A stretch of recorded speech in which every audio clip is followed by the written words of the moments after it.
We're here today to photograph athlete Georgia Bell leaping out of the starting blocks. Shooting at a thousandth of a second whilst mixing daylight and flash is technically pretty challenging, so we're going to be using hypersync techniques with the help of our pocket wizards. With a shot like this, you need to have done your homework. Hold everything! It's really important to get the technical stuff sorted out before you get on location. Now we're going to be shooting at a thousandth of a second on a camera that normally syncs at only up to 200th of a second. To do that, we need these babies, pocket wizards. We can reprogram them so they tell the lights and the camera exactly what we're doing. So, first of all, let's have a look at how a shutter normally works in relation to flash. The sensor on your camera is a very simple device, but a very clever one. Fundamentally, you have two curtains. Curtain number one rises up to reveal the sensor. The second curtain comes up to meet it, to close off the sensor. In relation to flash, obviously you need to time that so that it's open when the flash goes off. Let me show you what I mean. Okay, so here we have the sensor. At the neutral position, it is closed off. First of all, the first curtain rises to reveal the sensor. Bang, the flash goes off. Secondly, the lower curtain, second curtain, rises up to meet it. And then both of them revert back to the neutral position. So, how is that affected when we're talking about hypersync? Well, if you travel at faster than the recommended shutter speed, which is normally around about 200th of a second, let's say that you set to 500th of a second, the first curtain rises up, and then in a very, very quick motion, the second curtain comes up to meet it. So your flash is very likely to go off when that second curtain is at that point there. That's how you get that dark line on the bottom of the sensor that you've often seen on your images if you set your on-camera flash to the wrong shutter speed. Okay, so how do we overcome that? Well, we set the pocket wizards so that they understand what we're doing, so they can time it perfectly. But there's another factor involved. When you fire your flash, your perception of it is that the flash goes on a continuous power line. So in effect, it looks like it's going bang. It's not. Fundamentally, all flash guns and flash units work in the same way. They have a line and a curve. So, you press the shutter, the flash goes off, bang, and then it trails off. Like that. Okay, so how does that affect us in terms of hypersyncing? Well, let's pop that there. Very simply, under normal circumstances, as we've said, the first curtain opens, flash goes off, second curtain closes. Fine. If that curtain isn't in sync though, then what will happen is the first curtain will open, bang, the flash will go off, but it'll go off at a point when the second curtain is already in the picture. So, we can reprogram the pocket wizards so that they allow us to use a part of that sequence with the flash in it. We're going to lose power because we're not seeing all of it at the same time, but in effect, we almost have like a scanning back effect of the lights on the sensor. So that's fundamentally what we're working towards, and we can trail it off towards the top or we can trail it off towards the bottom depending on what we set up with the computer on the pocket wizard. So let's see how we do that. First of all, you need to get yourself to www.pocketwizard.com. Go to support, downloads, you'll work it out. You need to find the hypersync section and then you need to download the utility. That will look a little bit like this. Next, let's start with your Mini. I can't remember if I mentioned it before, but we're using the Mini TT1 and the Flex TT5. Actually, you can use virtually any pocket wizard unit to do this, but they're more restrictive. These are the most user-friendly because you can adjust both units, both the sender and the receiver. So they're the ones I definitely recommend. The Mini is going to be your sender, so let's start with that. Very simple. You plug it in, and the clever bit of software hopefully should read it. So here we are. First of all, very, very important, I always recommend this. I've already done this before, but really important to to immediately update the unit with any firmware that needs to be done. It's free, doesn't cost anything, and you will benefit from it because you'll be using the latest software that's available, so don't forget that. After that's done, you then go into your main unit. First of all, let's look at miscellaneous. Very important. This can be set in all sorts of different ways, by the way, but the important bit is the camera model aspect. The sort of the default is for it to be set in auto detect. Auto detect will detect most cameras and it shouldn't be a problem, but I always like to be safe about it. Very, very important. Set it to your own camera. We're going to be using the 5D Mark III. So if you just get the scroll down, click on to 5D Mark III. Remember, this is the sender. This is going to be attached to the camera.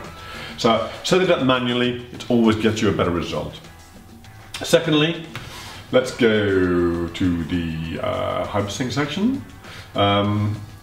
Make sure everything's all fine and dandy. It should be all wonderful, and the transmitter setting should be set to Hypersync only. That way you know that you're setting it up to send in the correct manner for it to be suitable for hypersyncing. Okay, that's pretty much it. Don't forget, very important, bottom left, hit the Apply Changes button. It's very easy to actually forget. You think you've done it all, you get on there, nothing works. You have to apply it. It will then click off and on. There we go. And then when it comes back on again, we're done. Fine. That's that unit done. Take that out. Now, the receiver, the flex. Just a little tip, by the way. The socket for this is underneath the receiver aerial thing.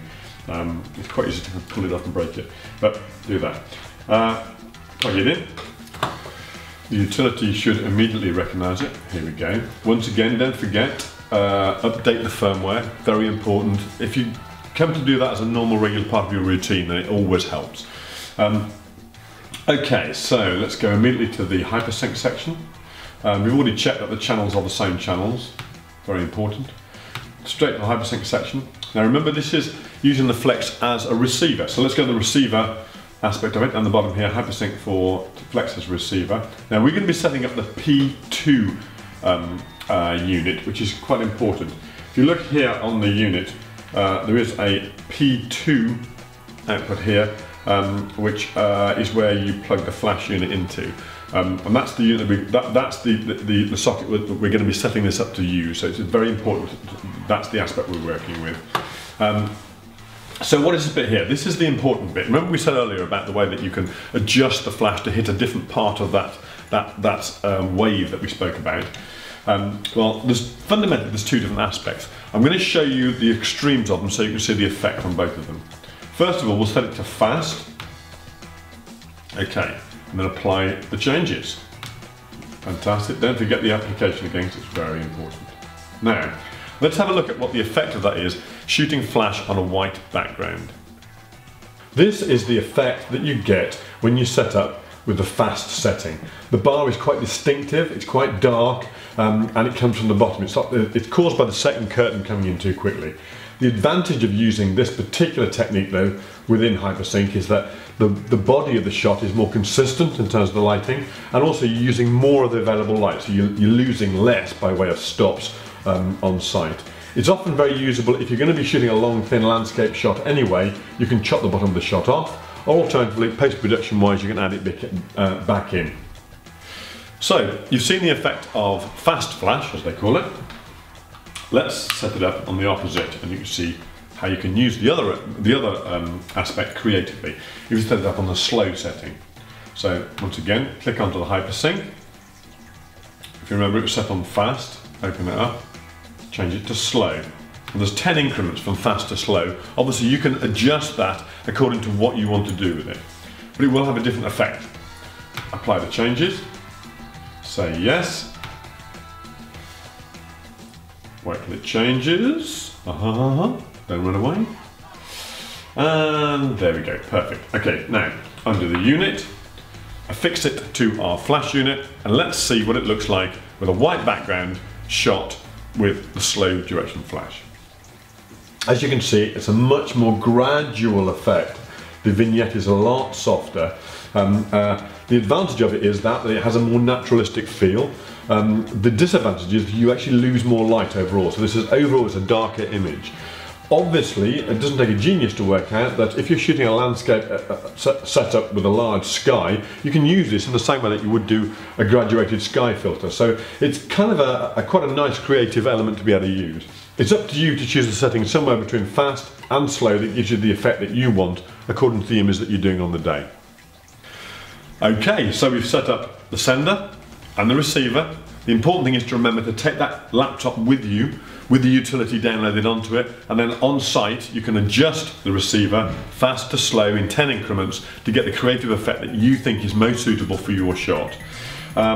We've done our homework, so let's get back to the shoot.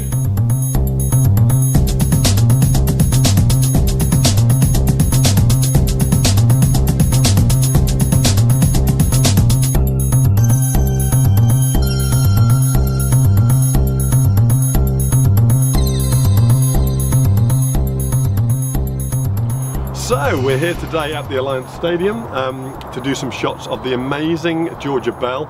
She's an 800-metre runner, under 23 England runner, and she's also quite beautiful, which also helps. We are doing fast action flash today, so we're trying to kind of achieve the impossible really, which is to shoot at 1,000th of a second on a standard SLR. We're going to be using hypersync techniques to do that.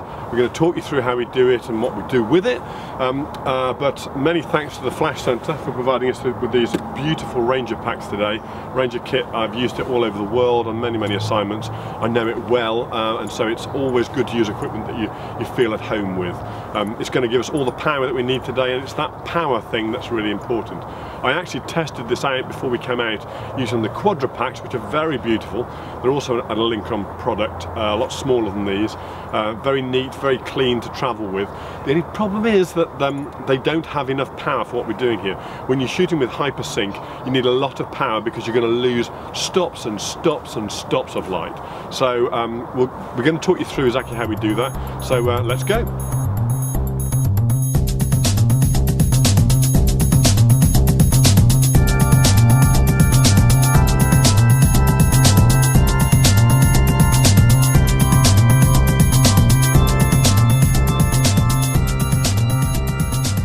Just one little tip that I use a lot on location: if you're using a separate pack to head system, be it a Lincrom or Profoto or whoever else, great idea is not to put the pack on the floor but to hang it from the stand. It acts as a natural weight to the stand. It also keeps the pack out of any grass and wetness and horribleness, and it's just a good little tip. It saves you carrying weights around on location.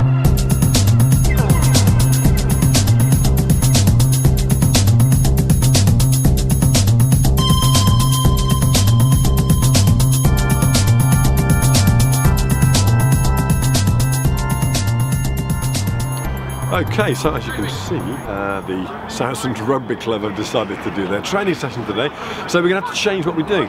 It's still a good backdrop, but we're going to shoot it in 2 parts, and we'll see how that turns out, but should add some interest to the overall shot. Should be good.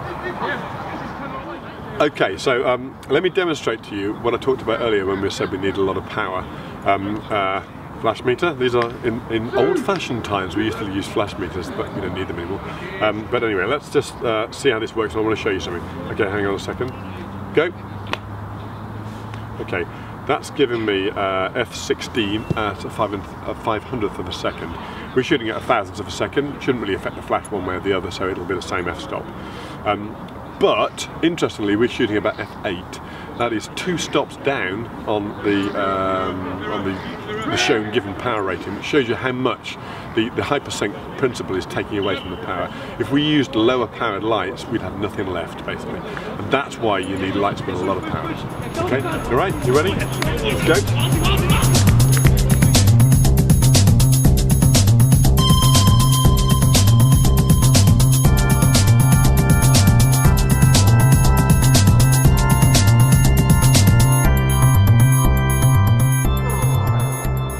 So we're going to do the background shot now. I've done the foreground. I like to mix it with an HDR backdrop.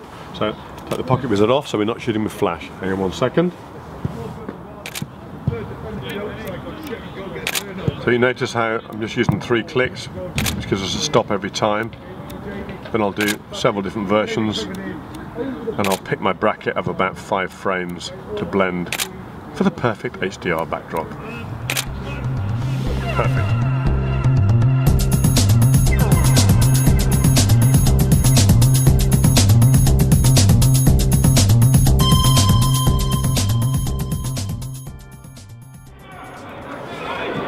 So we've moved over here for shot number 2. This is going to be the full-length running shot. Coming around the bend, working it out. We're losing the light a bit, which actually, bizarrely enough, might be a good thing because it gives us a slightly more dramatic feel to the whole thing. Let's see how it goes. Cool. Okay, guys, lighting.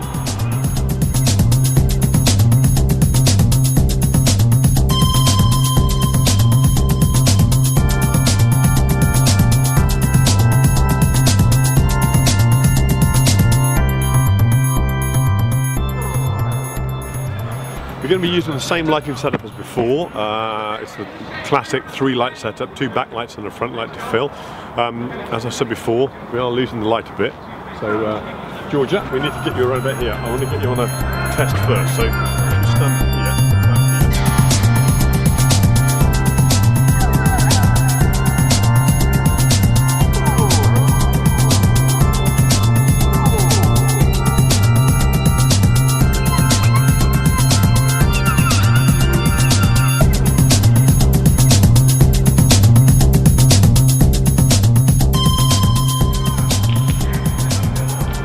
So, long day, excellent shots, really good stuff. The sun's going down now, so I think we're ready to go. I want to get back in the studio and on the machine, start putting the shots together and do the real fun bit.